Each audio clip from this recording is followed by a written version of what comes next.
Hello అండి, welcome to Kalanjali boutique. మనకైతే ఇది ఒక చిన్న పాపదండి. చిన్న పాపకు లెహెంగా బ్లౌజ్ కుట్టమన్నారు. నేనైతే లాంగ్ ఫ్రాక్ లాగా కుట్టాను. అంటే 2 in 1 స్లీవ్లెస్ లాంగ్ ఫ్రాక్ లాగా వేసుకోవచ్చు, లెహెంగా బ్లౌజ్ లాగా కూడా వేసుకోవచ్చు. ఇలా చేసేదంటే మనకు క్లాత్ కూడా వేస్ట్ కాకుండా ఉంటుంది. చూడండి అసలు కలర్ కాంబినేషన్ అయితే ఎంత బాగుందో. లోపల కూడా ఇలా సింగిల్ కేన్ వేసానండి. మళ్ళీ లైన్ కలర్ అయితే ఎంత బాగుందో చూడండి. దీనికైతే బ్లౌజ్ ఇలా స్లీవ్లెస్లో ఇలా వేసాను. అసలు ఎంత క్యూట్గా ఉందో చూడండి.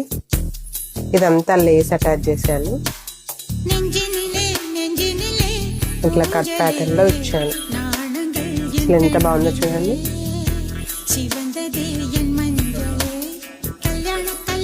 ఫ్రంట్ బ్యాక్ ఇలా